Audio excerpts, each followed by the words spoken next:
함께 하나님의 말씀을 보시겠습니다.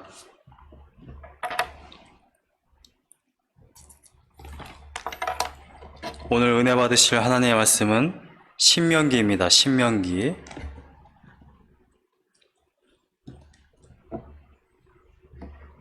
신명기 11장 10절에서 15절까지의 말씀입니다. 신명기 11장 10절에서 15절까지의 말씀입니다. 제가 갖고 있는 성경으로 구약성경 279페이지입니다. 신명기 11장 10절에서 15절까지의 말씀, 다 찾으신 줄로 알고 제가 봉독하겠습니다. 내가 들어가 차지하려 하는 땅은 내가 나온 애굽 땅과 같지 아니하니 거기에서는 너희가 파종한 후에 발로 물 대기를 채소밭에 댐과 같이 하였거니와 너희가 건너가서 차지할 땅은 산과 골짜기가 있어서 하늘에서 내리는 비를 흡수하는 땅이요 내 하나님 여호와께서 돌보아 주시는 땅이라. 연초부터 연말까지 내 하나님 여호와의 눈이 항상 그 위에 있느니라. 내가 오늘 너희에게 명하는 내 명령을 너희가 만일 청종하고 너희의 하나님 여호와를 사랑하여 마음을 다하고 뜻을 다하여 섬기면 여호와께서 너희의 땅에 이른 비 늦은 비를 적당한 때에 내리시리니 너희가 곡식과 포도주와 기름을 얻을 것이요 또 가축을 위하여 들에 풀이 나게 하시리니 내가 먹고 배 부를 것이라. 아멘. 오늘 말씀은 텍사스에 있는 코너스톤 한인 침례교회의 담임 목사님이신 손해도 목사님께서 말씀을 전해 주시겠습니다. 우리 손해도 목사님은 제가 텍사스에 있는 11개월 동안 출석했던 교회의 담임 목사님이시고, 제가 이 켄터키 미션 교회의 담임 목사로 이렇게 오게 되는 데에 가장 결정적인 그러한 역할을 하신 분이십니다. 제가 우리 교회 성도님들에게 한 두어 번 간증을 했었는데, 저희가 여기 올 때 함께 기도해 주셨던 분이고, 또 지금까지도 계속해서 저희를 함께 동역해 주시고 기도해 주시고 후원해 주시는 그런 정말 은혜가 넘치는 교회의 목사님이십니다. 목사님의 마인드, 또 성도님들의 그러한 사랑을 흠뻑 받고 제가 여기에 올 수 있었죠. 그 영향 때문인지 와서 또 우리 켄터키 미션 교회에서도 이어서 계속해서 성도님들의 사랑을 받고 있는데, 우리 손혜동 목사님 정말 말로 다 할 수 없는, 저에게는 정말 큰 은혜를 입고 코너스톤 한인 교회에도 정말 사랑의 빚을 너무 많이 지고 있는 그런 교회입니다. 제가 말로 다 할 수가 없지만 또 하나님만 영광 받으셔야만 하기 때문에 제가 이 정도만 간략하고 계속해서 이 은혜는 제가 아마 나누게 될 것 같습니다. 우리 손혜동 목사님 나오셔서 말씀 전하실 때에 각 처소에 지금 하나님께서 주시는 감동이 그런 것 같아요. 각 처소에 지금 예배 드리시지만 정말 많은 지금 벌써 은혜를 받고 계시는 게 정말 느껴집니다. 마지막 저녁인 목요일 날은 치유 집회를 하는 날입니다. 여러분들 상한 곳 꼭 고치셔야 하는 부분이 계시다면 기왕이면 교회로 나와주셨으면 좋겠고, 그러한 하나님의 일하심이 반드시 일어날 줄로 믿습니다. 이것은 하나님께서 계획하신 것이고 하나님께서 시작하셨고 분명히 이루신다고 하셨기 때문에 믿고 있습니다. 손혜도 목사님을 통해서, 말씀을 통해, 이 예배를 통해 하나님의 일하심을 분명히 경험하게 되는 귀한 시간 되기를 원합니다. 우리 손혜도 목사님 나오실 때에 각 처소에 있지만 우리 박수로 환영하기를 원합니다.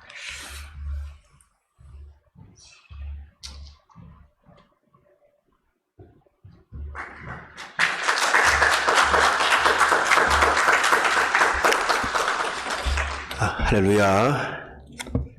너무나 반갑고 또 참 가슴 뛰는 순간입니다. 우리 신현돈 목사님께서 은혜를 많이 입으셨다고 했는데 제가 입은 은혜에 비하면 아마 작은 은혜일 겁니다. 저는 정말 더 큰 은혜를 입은 사람이고 그 은혜 때문에 정말 작은 은혜를 우리 신 목사님과 이렇게 이제 나누게 된 것입니다. 다시 한번 환대해 주시고 또 오히려 저희가 와서 또 섬김을 또 받고 또 우리 교육자들과 함께 너무나 좋은 시간을 또 보낼 수 있어서 참 저에게도 영광스러운 시간이고 참 감사한 순간입니다. 아까 목사님께서 3일째 목요일에는 우리 치유 집회가 있다고 하셨는데, 감사합니다. 참, 제가 와보니까 우리 교회 너무너무 성전이 아름답고, 또 특별히 이 스피커가 아주 좋습니다. 저희 교회에 비하면 이 교회는 정말 대형 교회입니다. 너무너무 좋은 교회고, 스피커가 이제 참 좋은데, 여러분, 제가 말을 하는 건가요? 스피커가 말합니까? 제가 말하지만 스피커를 통해 듣죠. 치유도 마찬가지입니다. 저를 통하여 성령님이 하시는 거예요.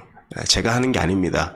그리고 여러분의 믿음으로 치유도 받고 또 하나님의 역사가 일어나는 것이니까 정말 하나님 만나고 싶고 또 화수목 3일 동안 집회를 이어가다 보면 성령께서 여러분의 마음을 완전히 사로잡으실 거예요. 성령의 감동이 있으시면 반드시 나오셔서 여러분의 믿음으로 치유받는 겁니다. 저는 아무것도 아니고 통로일 뿐입니다. 제가 말하고 스피커를 통해 음성이 들리는 것처럼 저는 그저 하나님의 스피커, 하나님의 통로일 뿐입니다. 3일 동안 또 같이 함께 큰 은혜를 또 나누었으면 하는 마음입니다.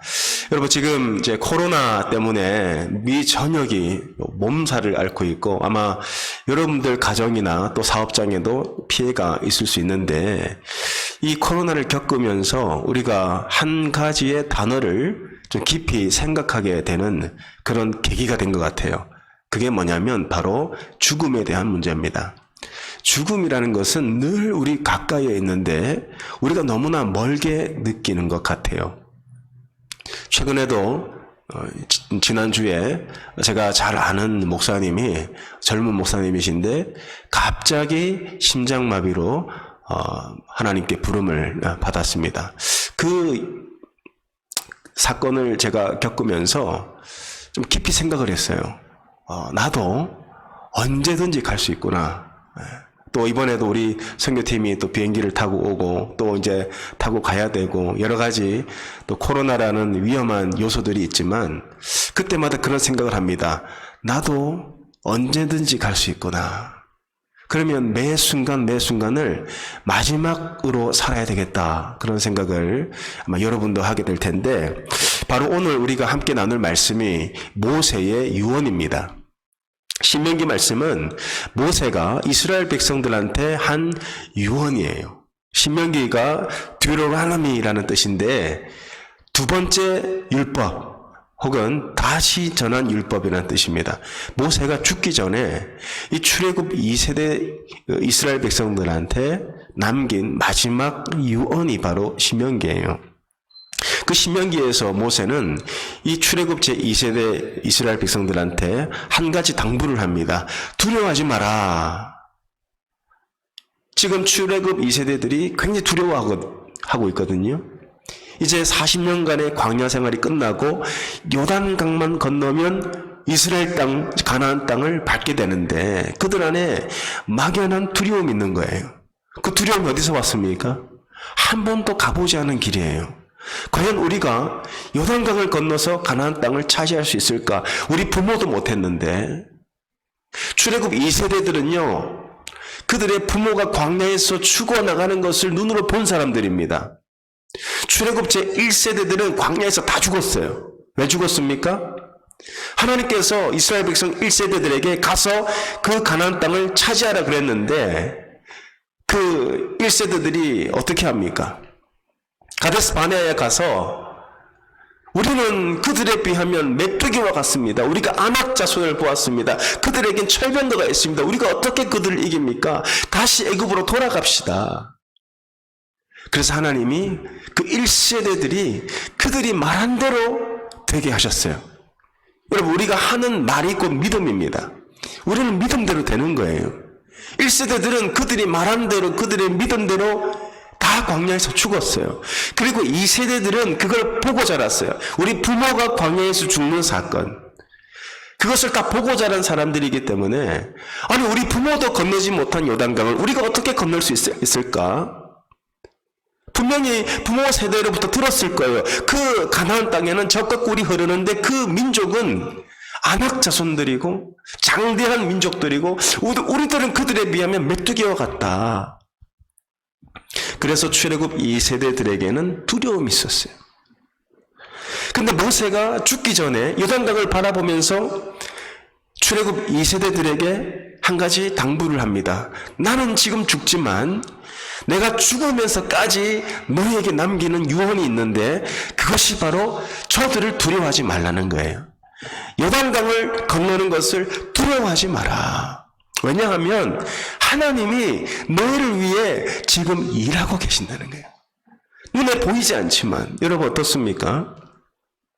지금 코로나 때문에 다들 두려워하죠. 우리 교회는 어떻게 될까? 우리 성도들의 비즈니스는 어떻게 될까?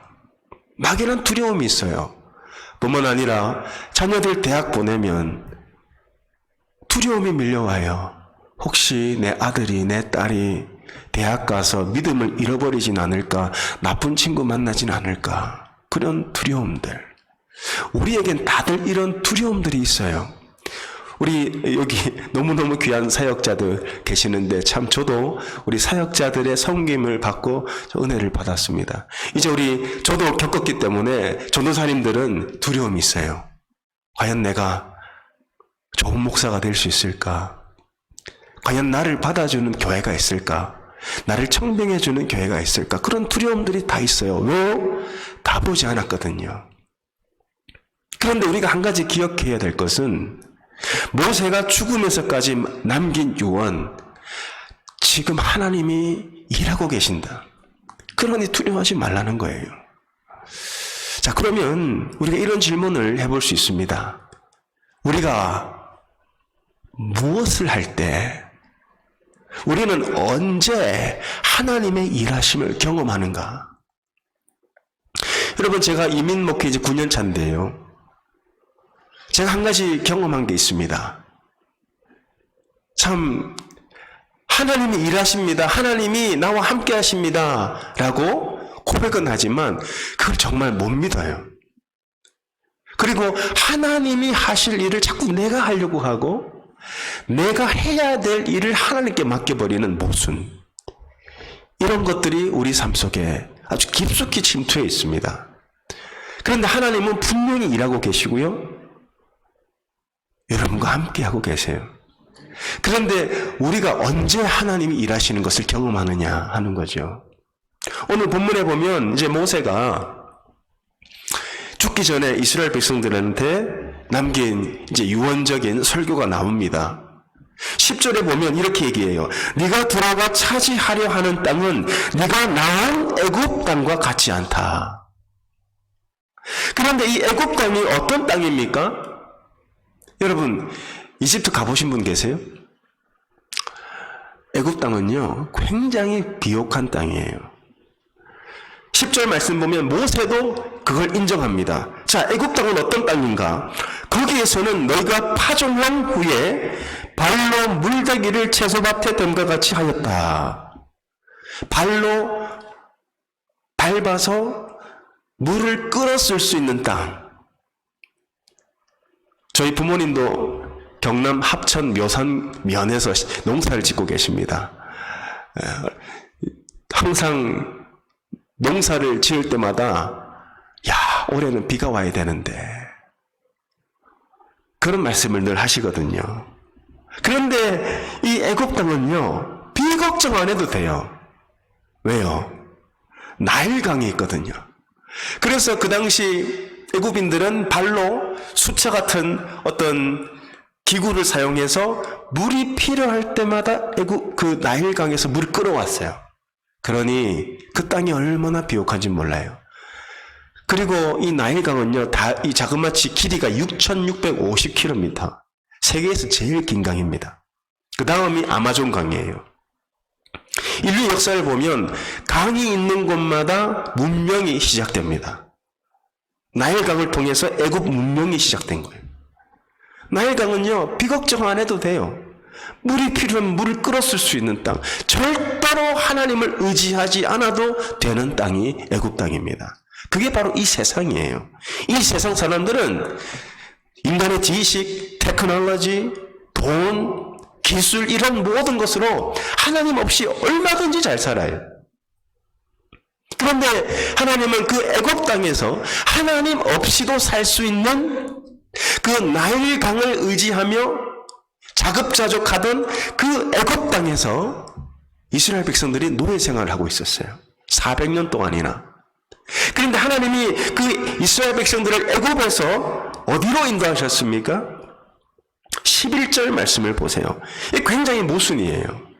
11절 말씀에 보면 이렇게 말씀하고 있습니다. 여러분 온라인 예배하시는 성도님들도 꼭 지금이라도 성경을 꼭 준비하시고 말씀을 잘 따라오셔야 됩니다. 오늘 이 예배를 통해 여러분의 삶이 바뀔 수 있어요. 11절 말씀에 이렇게 말씀하고 있습니다. 너무너무 중요한 말씀인데 우리 다 같이 한번 읽겠습니다. 시작. 너희가 건너가서 어딜 건너가요? 요단강. 너희가 건너가서 차지할 땅. 이 차지할 땅 어떤 땅입니까? 약속의 땅. 하나님이 주시겠다고 약속하신 땅. 아브라함에게, 이삭에게, 야곱에게, 모세에게, 여호수아에게 약속하신 땅이에요. 그런데 하나님이 약속하신 땅이면 좋아야 되잖아요. 젖과 꿀이 흘러야 되잖아요. 하나님 분명히 젖과 꿀이 흐르는 땅을 내게 주겠다 하셨어요. 그런데 그 땅의 실체가 뭐냐? 애굽 땅과 정반대입니다. 강이 없어요. 어떤 땅입니까? 함께 읽습니다. 시작. 산과 골짜기가 있어서 하늘에서 내리는 땅을 어떻게 한다고요? 하늘에서 내리는 비를 어떻게 한다고요? 흡수하는 땅이요. 비를 흡수하는 땅이요. 그러니 가나안 땅은 어떤 땅입니까? 비가 안 오면 살 수 없는 땅이에요. 척박한 땅입니다. 실제로 이스라엘 가보시면요, 팔레스타인 그 지형이 어떠냐? 70%, 국토의 70%가 광야예요. 그런데 애굽 땅은 어때요? 비옥한 땅입니다. 농사를 1년에 4번이나 할 수 있는 아주 비옥한 땅이에요. 그런데 하나님이 주시겠다고 약속하신 땅은 비를 흡수하는 땅이에요. 절대로 좋은 땅이 아니에요. 그런데 어떤 땅이냐 하면 하나님이 일하시는 땅이에요. 하나님이 직접 일하시는 땅이에요. 12절 이렇게 말씀하고 있습니다. 우리 같이 한번 읽겠습니다. 시작. 내 하나님 여호와께서 돌보아 주시는 땅이라. 하나님이 돌보신다 무슨 뜻이에요? 하나님이 직접 일하신다는 뜻이에요. 이 애굽 땅은 인간이 노력해서 인간의 힘으로 인간의 지혜로 살아가야 하는 땅이고, 가나안 땅은 하나님이 일하셔서 살 수 있는 땅이에요. 무슨 뜻입니까? 하나님의 은혜로만 살 수 있는 땅이에요. 하나님이 우리들을 애굽에서 이 땅으로 인도하셨어요. 우리가 다 그렇게 살았어요. 우리가 다 세상에서 내 경험, 내 지식, 내 능력, 내 학벌, 내 원어로 살아오다가 지금은 예수 믿는 우리가 어떤 존재가 되었습니까? 하나님의 은혜가 없이는 살 수 없는 존재가 돼버린 거예요. 하나님의 은혜가 없는 그런 삶은 견딜 수가 없어요. 왜? 우리가 언약 백성이고 하나님의 백성이기 때문에. 근데 하나님이 가나안 땅으로 인도하시고 내가 일하겠다 하셨어요. 너를 위해서 이제 내가 일하겠다 하셨어요. 언제부터 언제까지? 연초부터 연말까지 나 하나님 여호와의 눈이 항상 그 위에 있느니라. 한순간도 쉬지 않고 내가 너를 위해 일하겠다. 너는 나를 위해 뭘 해야 되냐? 하나님이 우리에게 약속하셨어요. 내가 너를 위해 일하겠다. 그러면 너는 나를 위해 뭘 해야 되냐는 거예요. 우리는 하나님을 위해 뭘 해야 되냐는 겁니다. 하나님은 우리에게 내가 너를 위해 일하겠다 약속하셨는데 우리는 뭘 해야 되죠? 열심히 사업을 일으켜야 됩니까? 물론 중요합니다. 열심히 공부를 해야 됩니까? 물론 공부해야죠. 열심히 체력 관리를 해야 됩니까? 물론 중요하죠. 그런데 하나님이 일하실 때가 언제냐? 하나님이 우리에게 요구하신 삶이 뭐냐? 13절 말씀에 그 해답이 있어요. 하나님이 언제 우리를 위해 일하시겠다 하셨습니까? 제가 읽을게요. 잘 들어보세요. 제 생각을 말하는 게 아니라 성경에 써 있는 하나님 말씀이에요. 내가 오늘 너희에게 명하는 내 명령을 너희가 만일 청종하고 하나님의 말씀을 잘 듣고 너희의 하나님 여호와를 사랑하여 마음을 다하고 뜻을 다하여 뭘 하면? 말씀 보세요. 뭐라고 되어 있습니까? 섬기면. 자, 이 섬기다. 자, 이 단어를 우리가 지금까지 너무 모르고 지나왔어요. 하나님을 섬기는 게 과연 뭘까? 여러분, 이 13절은 조건절입니다. 무조건이 아니에요. 구원은요, 은혜로 받아요. 구원은 우리가 한 게 없어요. 하나님의 은혜로 받아요. 그런데 하나님이 언제 우리를 위해 일하시겠다. 내가 너를 위해 일하시겠다고 언제 약속하셨냐? 너희가 나를 섬기면. 이 섬기다가 무슨 뜻인지 아십니까? 히브리어로 아바드. 아마 이 신학생 분들 계실 수도 있는데 히브리어 아바드가 월십이란 뜻이에요. 월십. 예배드리다는 뜻이에요.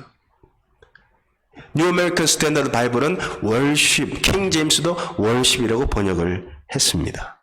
월십. 너희가 마음을 다하고 뜻을 다하여 하나님을 예배하면, 하나님만 예배하면 조건절입니다. 너희의 예배를 보고 너희가 어떻게 하나님 앞에 예배자로 살아가느냐 그것을 보고 14절에 이렇게 약속하세요.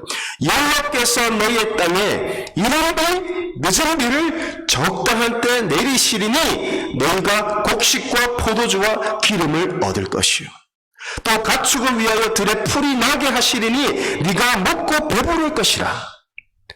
하나님 우리에게 뭘 약속하셨습니까? 너의 인생을 내가 책임지고 나를 위해 내가 일할게.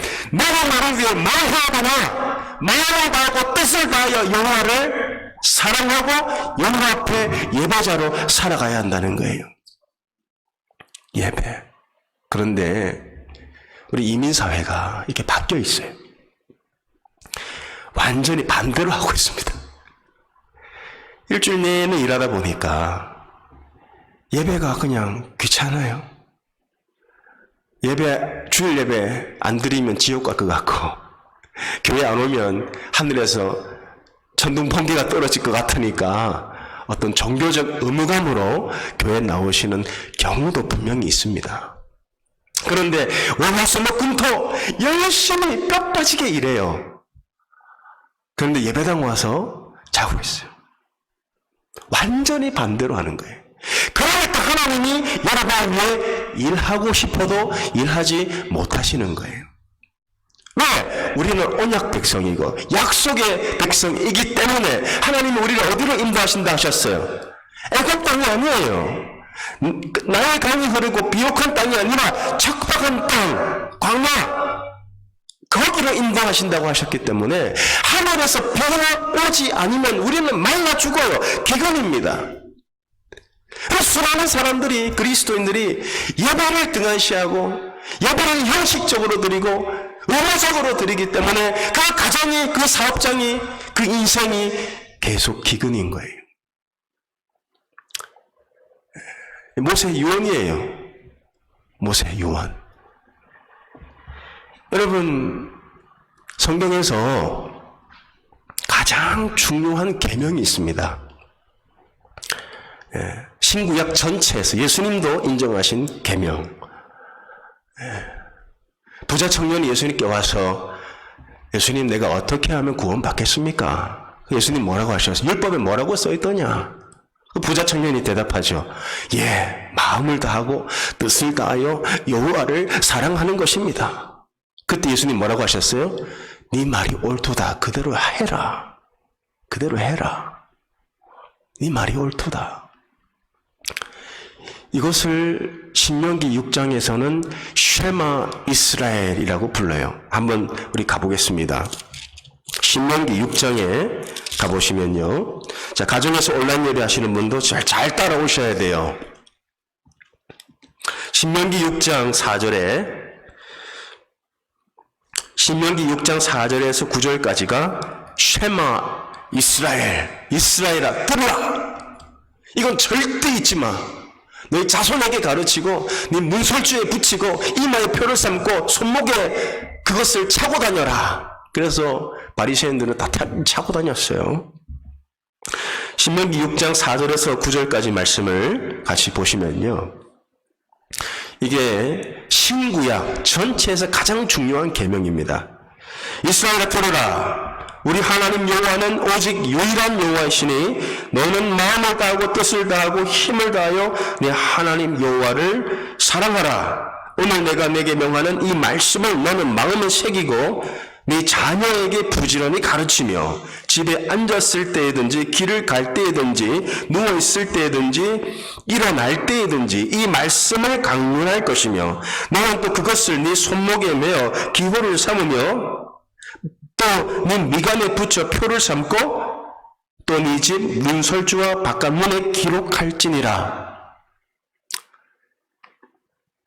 여러분, 하루 종일 우리가 스마트폰 가지고 뉴스도 보고 날씨도 보고 그렇게 하지 않습니까? 그런데 모세는요, 너희 손에 이 말씀을 늘 새겨서 이마에 표를 삼고 집 문설주에 붙여서 이걸 반드시 기억하고 네 자녀에게 부지런히 가르쳐라 그래요. 자녀에게 영어, 피아노, 태권도 이건 열심히 가르치잖아요. 그런데 그걸 가르친다고 해서 인생이 성공하는 게 아니에요. 진짜 여러분이 가르쳐야 될 게 뭐냐면 너는 마음을 다하고 뜻을 다하고 힘을 다하여 여호와를 사랑하라는 거예요. 그러면 여호와를 사랑한다는 게 구체적으로 뭘 의미하는 겁니까? 신명기에서 여호와를 사랑한다는 것은 뭘 의미하는 거예요? 남녀가 만나서 결혼을 하죠. 사랑해서 결혼합니다. 그런데 남자가 여자에게 나 당신 정말 사랑해.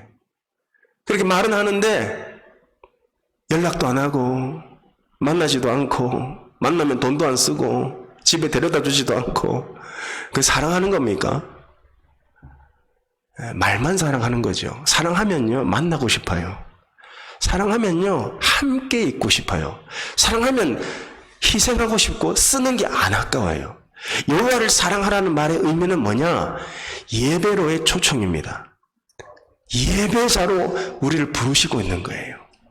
여호와를 사랑한다는 것은 예배를 통해 하나님을 만나길 원하고 예배를 통해 그분의 음성을 듣기를 원하고 예배를 통해 그분의 말씀대로 살기를 원하고 늘 그분과 동행하기를 원하는 인생. 그게 가장 중요한 계명이에요. 그러면 이 예배가 우리의 삶 속에 회복이 될 때 하나님께서 약속하신 말씀이 있습니다. 다시 신명기 11장 본문으로 돌아가면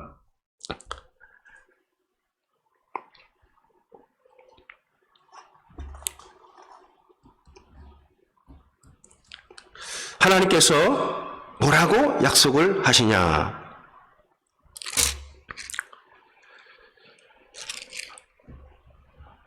(14절)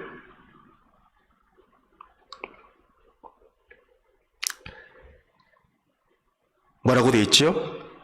여호와께서 너희의 땅에 이른 비, 늦은 비를 적당한 때에 내리신다. 우리가 원하는 때가 아니라 하나님의 때에 우리를 나보다 더 잘 아시는 하나님이 가장 좋은 때에 이른 비와 늦은 비를 적당한 때에 내리신다. 하나님이 하시겠다 하셨어요. 그리고 신명기 6장 10절 이하로 봅니다. 신명기 11장과 6장은요 연결이 돼 있어요. 신명기 11장 18절을 보세요. 다시 먼저 신명기 11장 18절에 보면 손목에 매라 말씀이 나와요. 이러므로 너희는 나의 이 말을 너희의 마음과 뜻에 두고 또 그것을 너희의 손목에 매어 기호를 삼고 너희 미간에 붙여 표를 삼으라 그랬어요. 그러면 우리에게 뭐라고 약속을 하시냐? 신명기 6장 10절 이하로 보면 이게 중요해요. 신명기 6장 10절 이하로 봅니다. 여기에는 반복되어 나타나는 하나의 구절이 나타나요.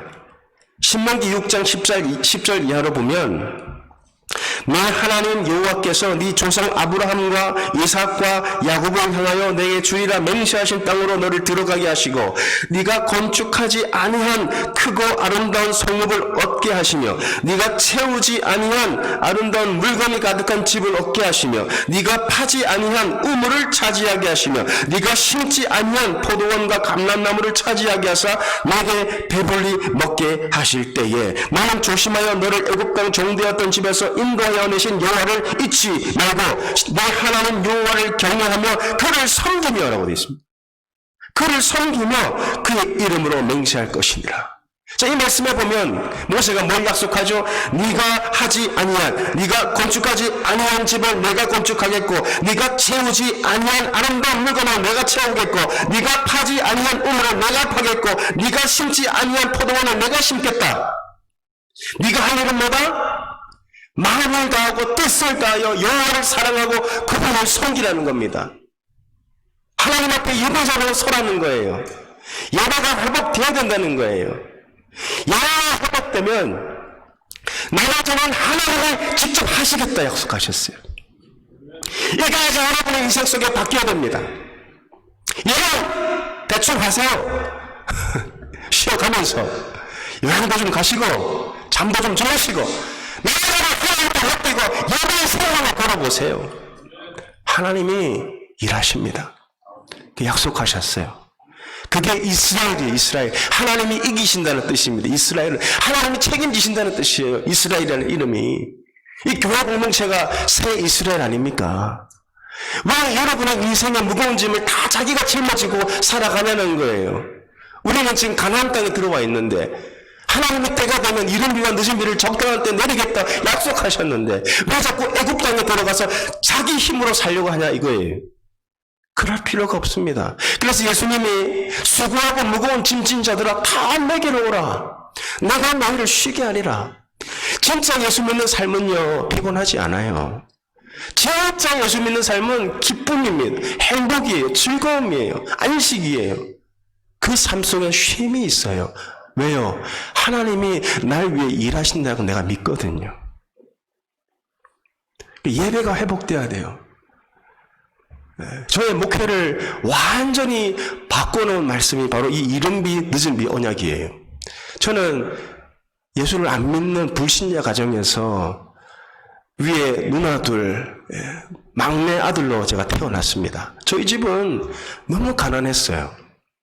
저희 부모님 다 맨손으로 시골에서 부산으로 아무 계획 없이 오셨고 저희 아버지는 부산 그 부둣가에서 노동하셨고 제 어머니는 시장에서 공장에서요 뱀장어 그 껍질 가죽 벗기는 일을 하셨어요. 저희 집은 부산에서도요 대티고개라고 아주 그 달동네에 있었습니다. 방 한 칸짜리에 5 식구가 살았어요. 그때 저희 집 문을 두드렸던 누나가 있는데 정실이 누나라는 누나가 계세요. 버스를 타고 30분이나 걸려서 와서 또 30분 산을 타고 올라와야 우리 집을 찾아올 수 있습니다. 그 누나가 주일만 되면 문을 두드려서 우리 누나 둘을 데리고 교회를 갔어요. 근데 저는 아들이라고 교회를 안 보내셨습니다. 그 누나들이 예수를 믿게 됐어요. 근데 저는 집이 가난하고 맨날 부모님이 만났다면 싸우고 사니 못 사니 이놈 저놈 늘 언어 속에 욕이 섞여 있어야 말이 되고, 그러니까 그런 가정에서 자랐으니 제가 잘 클 리가 있겠습니까? 동네 친구들하고 어울려 다니면서 도둑질하고 맨날 술 마시고 다니고, 고등학교 때는 머리 컸다고 이제 나이트클럽에 빠져가지고 맨날 부산 서면 뒷골목을 방황하다가 그렇게 해서 10대 20대를 보냅니다. 제가 한때는요, 그 백악관에서 근무한 적이 있어요. 백악관 들어보셨습니까? 지금 트럼프 대통령이 있는 백악관이 아니고 부산 서면 백악관 나이트클럽이에요. 매일 출근을 했기 때문에 사람들이 제가 거기서 일하는 사람인 줄 알았다고. 매일 나이트를 가려면 뭐가 필요합니까? 돈이 필요하잖아요. 그때 저희 누나가 저를 위해서 그렇게 기도를 하면서 하나님이 주신 지혜로 저를 부르더니, 해도야, 네 돈 필요하지? 돈 필요하다. 그래, 네가 주일날에 교회 나와서 1시간만 앉아있어라. 그러면 누나가 3만 원 줄게. 그러더라고요. 그래서 제가 가만히 생각을 해보니까 그 당시 그 아르바이트 해봐야 한 시간에 2,000원 줬거든요. 2,000원도 안 줬습니다. 한 시간에. 근데 1시간 앉아있으면 3만 원 준다니까, 야, 이거 진짜 괜찮은 직업이다. 그래서 제가 교회를 가게 된 겁니다. 1시간 딱 앉아있다가 점심도 안 먹고 나왔어요. 3만 원 딱 받고 나왔어요. 그리고 그날 친구들과 또 만나서 술 마시고 나이트 가고, 그렇게 3만 원 받으러 교회를 가서 앉아있는 어느 순간 그 지루했던 목사님의 설교를 통해서 제가 예수를 영접하게 됐어요. 예수님이 내 안에 들어오니까 이제 술이 맛이 없어지고 친구들과 만나는 게 재미가 없고, 그러다가 제가 정말 회심을 하게 됩니다. 그리고 다니던 학교를 그만두고 만나던 친구들도 다 소식을 끊고 다시 공부를 해서 기독교 대학에 편입을 하게 돼요. 거기서 하나님의 은혜를 너무 많이 경험했습니다. 그리고 대학교 4학년이 됐을 때 하나님이 저를 중국에 있는 한 지역으로 선교사로 부르셨어요. 그런데 정말 가기 싫었습니다. 진짜 가기 싫었어요. 왜 하필이면 중국입니까? 왜냐하면 제가 중국 사람 굉장히 싫어했거든요. 근데 하나님 부르시니까 어쩔 수 없이 제가 순종하는 마음으로 대학교 4학년을 마치고 중국에 갔습니다. 1년을 정말 힘들게 있었어요. 하나님, 이제 1년을 드렸으니 나는 이제 내가 하고 싶은 일 할게요. 이제 막지 마세요. 그런데 1년이 딱 지나고 이제 한국으로 들어오려고 하는 찰나에 저와 가깝게 지내던 선교사님 한 분 계셨는데, 그분이 저를 부를 때마다, 저를 볼 때마다 손 선생은 하나님의 일을 해야 될 사람이야. 한국 가지 말고 신학교가. 계속 그러시는 거예요. 나 같은 사람은 절대 신학교 못 갑니다. 그리고 나서 제가 하나님 앞에 기도한 게 있습니다. 하나님, 정말 저를 신학교에 부르시고 제가 목사가 되길 원하신다면 보여주십시오. 직접 말씀해 주십시오. 그랬어요. 그때는 제가 어디로 가야 될지 뭘 해야 될지도 모르는 상황이었기 때문에, 그러면 사우스웨스턴 그 신학교 한 군데만 지원하고 제가 거기 떨어지면 하나님의 부르심이 아니니까 저는 절대 신학교 안 갑니다 하면서 중국에 있으면서 중국에서 그 사우스웨스턴에 지원을 해서 토플 점수도 몇 년 지난 거 내고 대충 서류 내고 안 되기를 바라는 마음으로. 근데 기다리니까 어드미션이 온 거예요. 자, 그러면 이제 제가 갈 수 있는 방법은 비행기 티켓도 없고 돈도 없습니다. 제가 하나님 기도해서, 하나님, 제가 정말 신학교 가야 되면 비행기 값 내놓으세요. 그리고 학비 생활비 주세요. 그랬어요. 근데 정말 그 기도가 딱 떨어지자마자 그 선교사님이 저를 위해 기도만 한 게 아니라 저를 위해서 비행기 티켓을 이미 끊어 놓으셨더라고요. 그리고 그 비행기 티켓 하나 가지고 미국에 왔습니다. 이제 학비가 없잖아요. 생활비도 없고 그냥 하나님이 가라해서 왔기 때문에. 그리고 이제 기숙사에서 첫 학기 등록을 하고 이제 대책이 없는 거예요. 첫 학기 등록하고 뭐 기숙사비 내고 나니까 돈 한 20만 원 남더라고요. 이제 뭘 해야 되나. 그리고 어느 날 우연히 그냥 이메일 체크를 했는데 제가 졸업한 지가 이미 1년이 지났잖아요. 근데 제가 졸업한 학교에서 이메일이 온 거예요. 그 이메일 내용이 정말 충격적이었어요. 제가 그 자리에서 진짜 뛰었습니다. 그걸 보고. 그 내용이 뭐였냐면 손혜도 학생은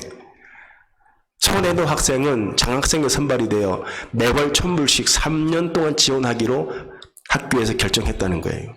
저는 지원도 안 했는데. 그리고 졸업생이 장학금 받는 거 들어봤습니까?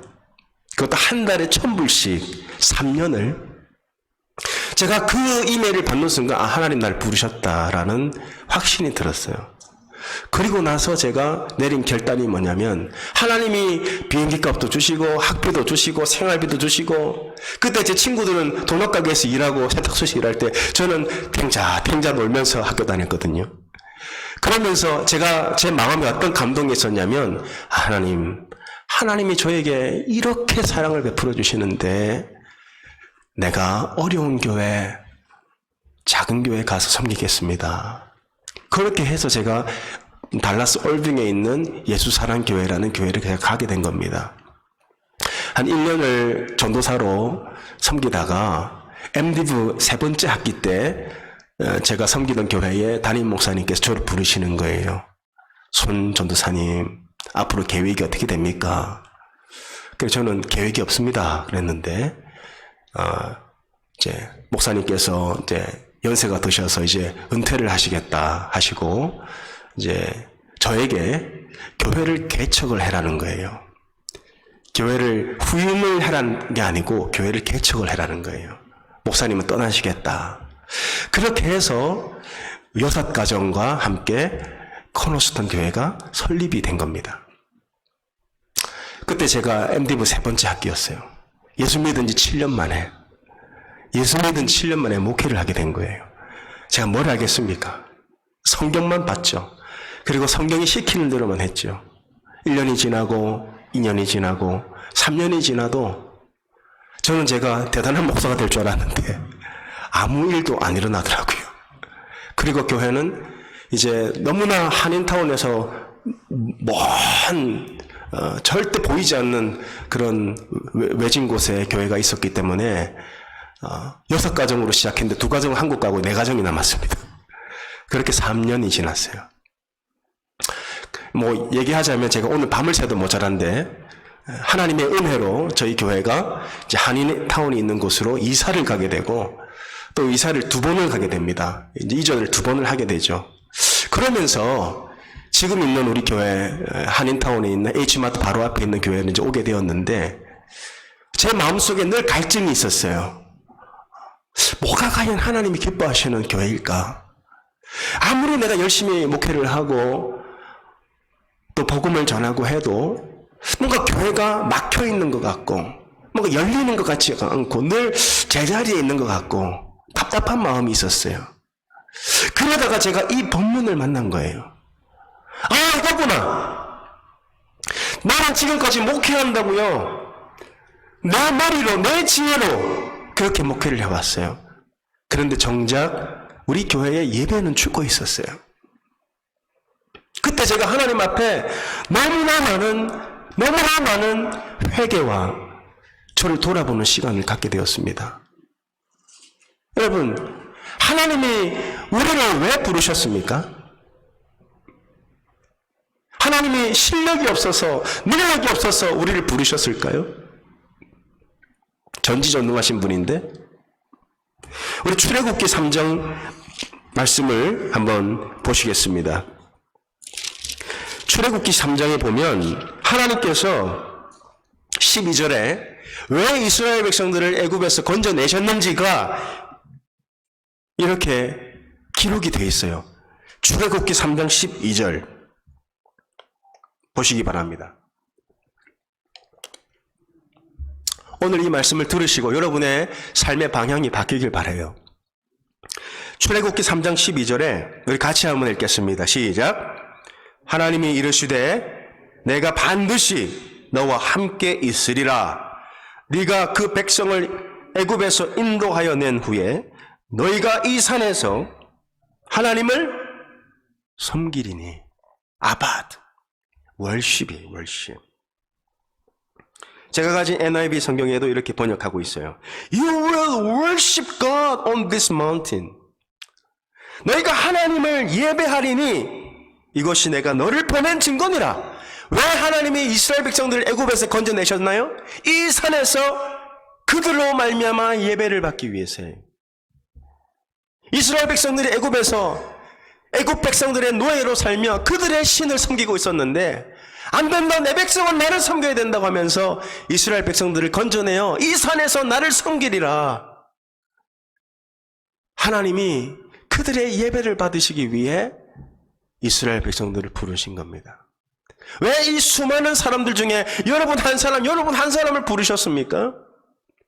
여러분을 통해 하나님이 예배를 받으시고 예배 받으신 후에 여러분의 삶에 이른 비와 늦은 비를 내리시기 위해서예요. 여러분 반드시 기억하십시오. 하나님은 여러분에게 복을 주시길 원하세요. 복을 주시길 원하세요. 하나님이 아담을 딱 만드시고 나서 제일 먼저 하신 명령이 뭔 줄 아세요? 복을 받으라예요. 복을 받으라. 그리고 이 땅에 번성하고 충만하라. 하나님이 첫째 날 지으시고 보시기에 좋았다. 둘째 날 지으시고 보시기에 좋았다. 셋째 날 지으시고도 보시기에 좋았다. 그리고 아담과 하와를 만드시고 보시기에 좋았다고 하셨어요. 왜 보시기에 좋았다고 하셨을까요? 아담과 하와가 누리게 될 그 복을 보시고 보시기에 좋았다는 거예요. 그리고 제7일에도 하나님은 쉬지 않으시고 하신 일이 있습니다. 그게 뭐죠? 복을 주신 거예요. 안식일을 복되게 하셨어요. 우리가 언제 이른 비와 늦은 비를 맞는 이 복을 누리냐? 우리가 하나님 앞에 예배자로 살아갈 때입니다. 여러분, 예배가 뭐죠? worship이잖아요. 어떤 가치를 두는 것. 여러분은 어디에 가장 큰 가치를 둡니까? 돈입니까? 그러면 여러분은 돈을 섬기는 거예요. 여러분의 삶 속에서 가장 가치 있는 게 여러분 자녀입니까? 그럼 여러분은 하나님을 섬기는 게 아니라 자녀를 섬기는 거예요. 여러분의 인생에서 여러분의 사업이 가장 중요하죠? 가장 가치가 있는 겁니까? 그럼 여러분은 여러분의 사업을 월십하는 거예요. 그런데 우리가 하나님을 예배할 때 하나님이 예배를 받으시고 이른 비와 늦은 비를 내리겠다. 네가 나를 마음을 다해 사랑하고 나를 예배했기 때문에 이제 내가 너를 위해 일할게. 너의 짐을 내게 맡겨. 라고 하신 겁니다. 한 구절만 더 보죠. 이사야서 43장에 보면 우리가 왜 이 땅에 존재하는가가 이렇게 기록되어 있습니다. 이사야 43장에 보면 21절이에요. 이사야 43장 21절 제가 가진 구약성경 1021면에 기록되어 있습니다. 이사야 43장 21절에 하나님께서 이사야를 통해 하신 말씀입니다. 우리 같이 한번 읽겠습니다. 이사야 43장 21절 시작. 이 백성은 내가 나를 위하여 지었나니 나를 찬송하게 하려 함이라. worship. 나를 찬송하게 하기 위하여 하나님이 우리를 지으시고 우리를 부르셨어요. 우리 한 구절만 더 보겠습니다. 욥기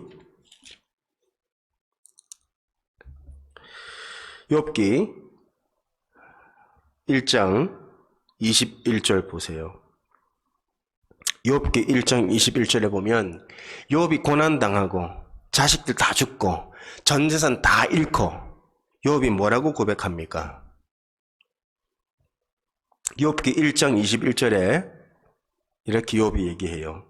이르되 내가 모태에서 알몸으로 나왔사온즉 또한 알몸의 그리로 돌아가올지라.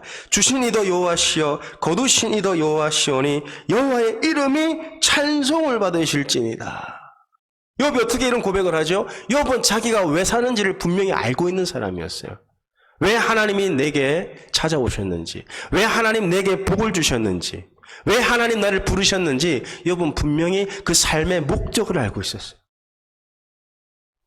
여호와의 이름을 찬송하고 있어요. 여러분, 하나님이 찾으시는 사람들이 있습니다. 하나님이 쓰시려고. 지금도 막 눈에 불을 켜고 하나님이 찾으시는 사람이 있어요. 하나님 어떤 사람 찾으실까요? 박사학위 가신 사람, 목사님 아들, 아니면 명문대학 나온 사람입니까? 성경에 보면요, 하나님이 찾으시는 사람은 딱 한 사람이에요. 예배자예요, 예배자. 하나님이 간절히 찾으시는 사람이 예배자예요. 여러분, 이스라엘의 초대 왕이 누구죠? 사울. 사울이 버림받죠.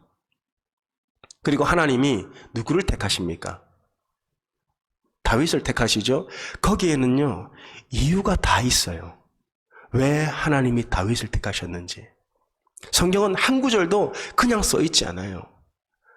다윗이 용모가 뛰어나서 하나님이 다윗을 택하셨습니까? 다윗은요, 그 형제들한테도 인정받지 못하고 아버지한테도 인정받지 못하고 양이나 치던 사람이에요. 사무엘이 왔는데 가족 식사 자리에 다윗은 초대도 받지 못한, 이름도 없는 무명인이었습니다. 그런데 왜 하나님이 사울을 버리고 다윗을 택하셨냐? 왜 다윗을 쓰셨냐는 거예요. 어떤 이유가 있을까? 우리 사무엘상 16장을 한번 가보세요. 여러분, 성경을 좀 깊이 읽으시기 바랍니다. 여러분의 삶의 지도가 다 성경에 있어요. 사무엘상 16장 14절에서 18절까지를 보시면 왜 다윗이 택함을 받았냐가 자세히 나와요. 사무엘상 16장 14절에서 18절 말씀, 구약성경 435면입니다. 잘 보세요. 사무엘상 16장 14절에서 18절. 여호와의 영이 사울에게서 떠나고 여호와께서 부리시는 악령이 그를 번뇌하게 한지라. 사울의 신하들이 그에게 이르되, 보소서, 하나님께서 부리시는 악령이 왕을 번뇌하게 하온즉 원하건대 우리 주께서는 당신 앞에서 모시는 신하들에게 명령하여 수금을 잘 타는 사람을 구하게 하소서. 하나님께서 부리시는 악령이 왕에게 이를 때 그가 손으로 타면 왕이 나으시리이다 하는지라. 무슨 뜻이에요?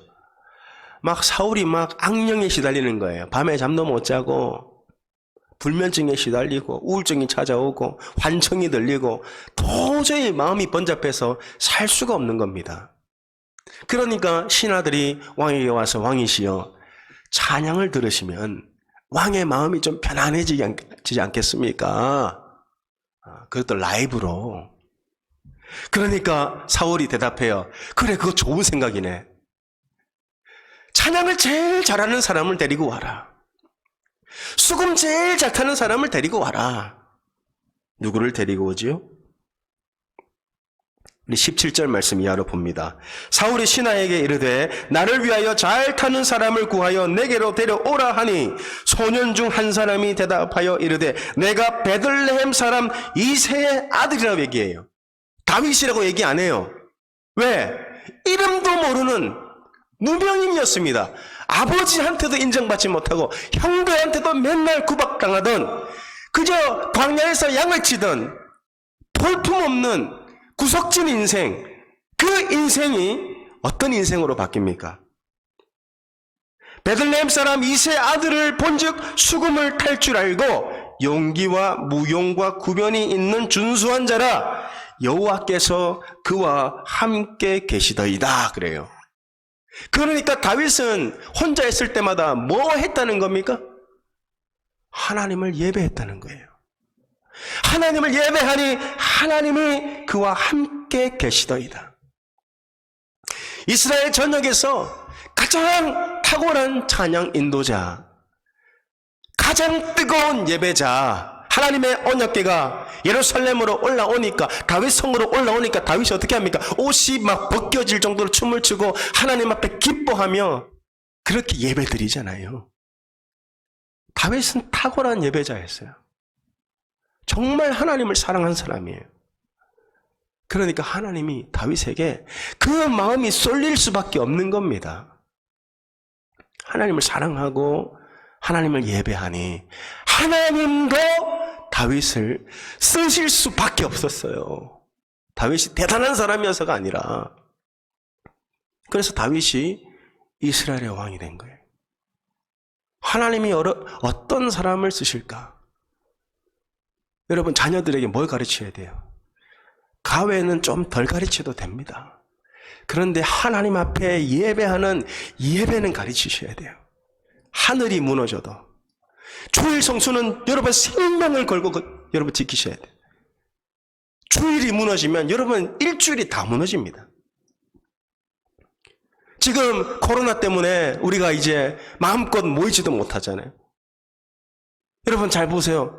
우리가 지금 전도 못하죠? 성교 못 가죠? 목장 모임 못하죠? 기도 모임 못하죠? 그런데 예배는 드릴 수 있어요.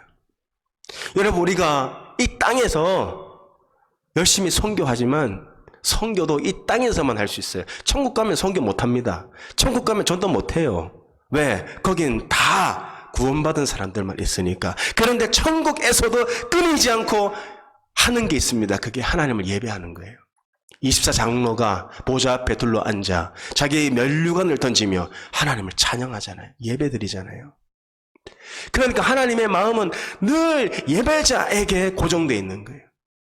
여러분, 다윗이 큰 실수를 하죠. 다윗이 추락합니다.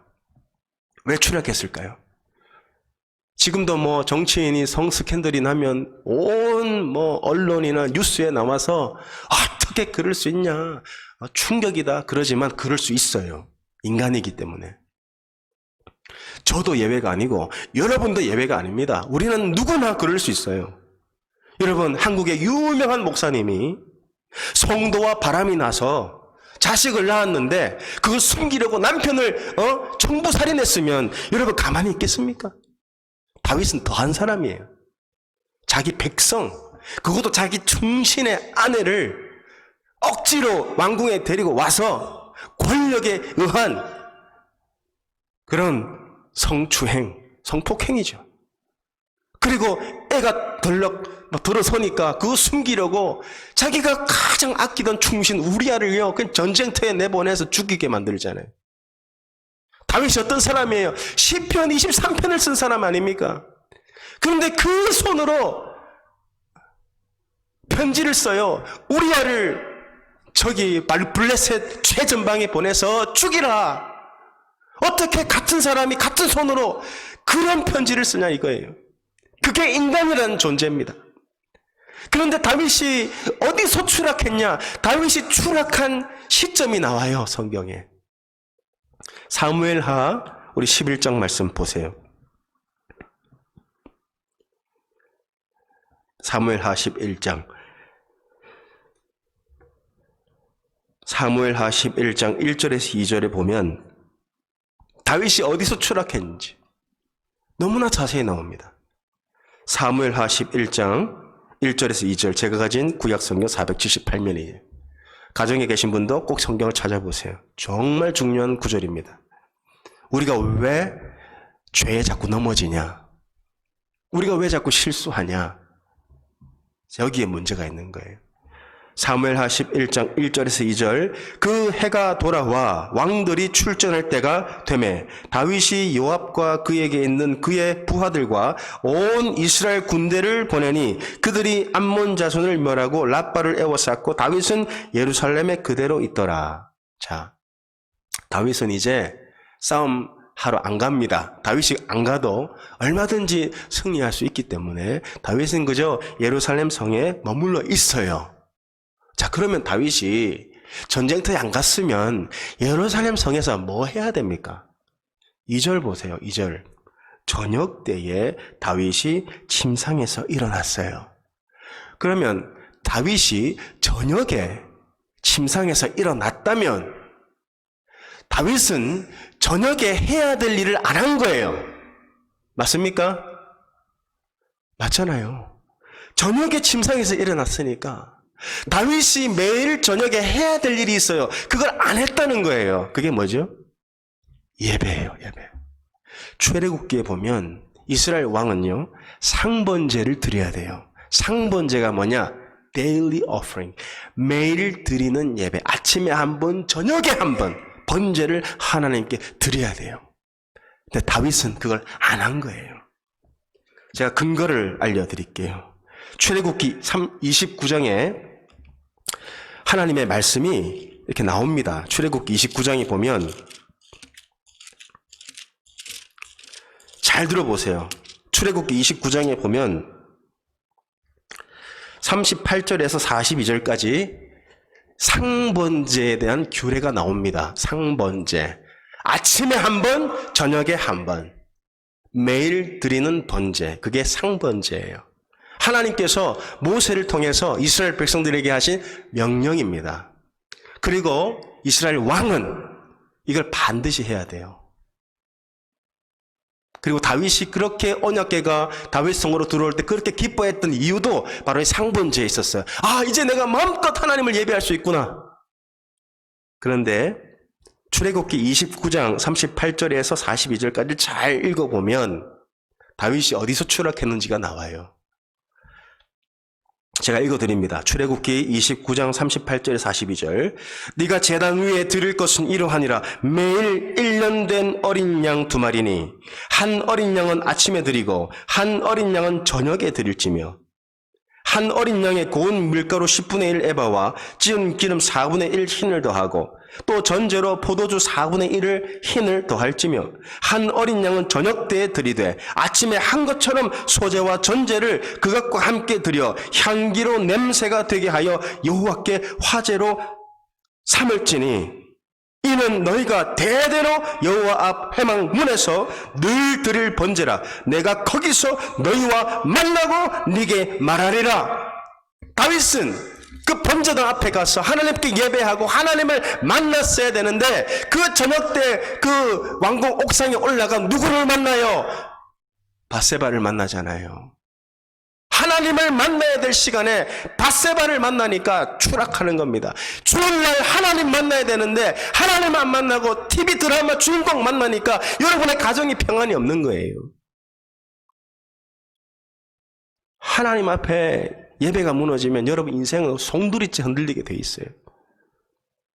그런데 하나님 앞에 예배가 이제 회복되면 하나님을 한번 시험해 보세요. 여러분 말라기에 보면요, 하나님이 이스라엘 백성들에게 너희가 나를 한번 시험해봐라 하신 장면이 나와요. 이스라엘 백성들이 우상 숭배했기 때문에 하나님께 드릴 11조를 안 드렸어요. 그때 하나님 뭐라고 하셨어요? 너희가 나를 한번 시험해봐라. 너희의 예배가 회복되면 내가 어떻게 하는지. 왜 이스라엘 땅에 기근이 임합니까? 그건 내가 내일 설교 드릴 거예요. 내일. 왜 여러분의 삶에 자꾸 기근이 임하는지. 사업만 하면 망하고. 왜 기근이 임하는지 제가 말씀드릴 거예요. 내일. 저희 교회가 뭐 그렇게 대단한 교회도 아닙니다. 사실. 아주 연약한 교회예요. 그런데도 저희 교회는요, 작은 규모지만 많은 일을 해요. 헌신된 성도들이 계시기 때문에 그분들이 헌신하십니다. 제가 뭐 다 일일이 설명은 못 드리지만 정말 규모에 맞지 않는 사역을 하고 있어요. 근데 그 시점이 언제였냐 하면 제가 이른비 늦은비 언약을 만났을 때예요. 그때부터 저는요, 예배에 생명을 걸었어요. 새벽 예배는 아무도 안 나와도 저 혼자 나와 예배 드렸습니다. 그리고 또 우리 가정에서 요즘에는 몇 번 빼먹을 때도 있지만 저는 가정에서도 상번제, 저녁 우리 식구들이 모여서 반드시 예배를 드려요. 근데 참 놀라운 사실이 있습니다. 예배를 드릴 때 우리 아이들이 이제 7살, 8살인데 걔네들이 기도 제목을 얘기하는데요. 놀랍게 하나님 응답하세요. 놀라워요. 그러면서 아이들이 뭘 배웁니까? 아, 하나님 살아계신다. 기도하니까 들어주시네. 그러면서 아이들한테 신앙이 막 들어가는 거예요. 여러분, 정말 예배가 여러분의 삶을 바꿉니다. 예배에 목숨을 걸어야 돼요. 그래서 우리가 이 코로나를 뚫고 이곳까지 온 것도 정말 이 예수님의 몸된 교회 함께 예배드리고 싶어서, 함께 교제하고 싶어서, 또 함께 이 예배 회복에 대한 비전을 함께 나누고 싶어서 아주 부족하고 연약하지만 여기까지 왔습니다. 여러분의 예배 생활 어떻습니까? 새벽 예배 승리하고 계십니까? 가정 예배 하고 계십니까? 특별히 우리 사역자들은요, 가정 예배 드리셔야 됩니다. 그래야 하나님 문을 열어주세요. 왜? 하나님은 예배자를 찾기 때문이에요. 요한복음 4장에 보면 예수님께서 사마리아 여인에게 하신 말씀이 있습니다. 하나님은 영이시니 신령과 진정으로 예배하는 자를 찾으시느니라. 성경 전체에서 하나님이 찾으시는 사람이라고 규정한 구절은 그 구절이 유일합니다. 하나님은 영이시니 신령과 진정으로 예배하는 자를 찾으신다. 여러분의 사업장이 예배 초소가 되게 하시기 바랍니다. 출근하시면 문 열기 전에, 간판 키기 전에 30분 먼저 출근하세요. 30분 먼저. 그리고 혼자라도 찬송 부르시고, 예배가 별거 없습니다. 형식이 중요한 게 아니에요. 신명기에 뭐라 그럽니까? 너희 마음을 다해서 해라. 뜻을 다하여 하라. 타협하지 마라. 하루도 빠지지 말고 30분 전에 출근하셔서 가게 문 열기 전에 커피 한 잔 내려놓고 예수님 거 한 잔 따라 드리고 자기 거 한 잔 먹고 찬송 부르면서 말씀 앞에 말씀을 통해 예배 드리시라는 거예요. 한 장이라도 좋아요. 2장이라도 좋아요. 찬송 부르고 말씀을 크게 읽으세요. 말씀을 소리내서 읽으세요. 그리고 기도하시고 예수님의 이름으로 기도하십시오. 예배예요, 예배. 그 예배가 여러분의 삶에 회복되는 역사가 있어서 하나님께서 이른 비와 늦은 비를 적당한 때에 내리시는 그러한 은혜가 여러분의 삶에 부어지기를 저도 기도합니다. 그래서 우리 코너스톤 교회와 우리 켄터키 선교 미션 교회가 함께 연합해서 이 예배 회복 운동을 같이 일으키고, 정말 성도들은요 예배에 갈급해 있어요. 예배를 드리고 은혜를 받아야 살 수 있어요. 인원이 중요한 건 절대 아닙니다. 하나님은 능력이 없어서 일 못하시는 분 아니에요. 2-3 사람이 모인 곳에 나도 그들 중에 함께 있다. 너희가 땅에서 풀면 하늘에서도 풀리고 땅에서 매면 하늘에서도 매인다. 예배에 대한 약속이에요. 저와 함께 정말 은혜로운 예배 드리시길 제가 좀 약속을 받고 싶은데, 예? 아멘입니까? 예. 이 교회, 이 예배당에 예배 불이 막 타오르게 하시겠습니까? 예. 그럼 하나님이 일하십니다. 정말 일하세요. 동서남북에서 사람들 보내시고요. 감당할 수 없을 만큼 선교를 하게 하세요. 그리고 내 마음에서 우러나서 이제는 막, 예.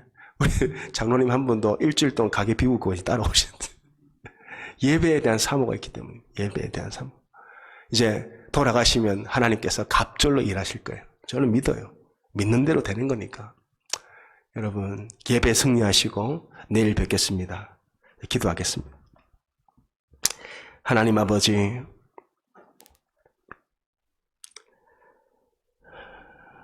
이른 비와 늦은 비를 적당한 때에 내리시겠다 약속하셨습니다.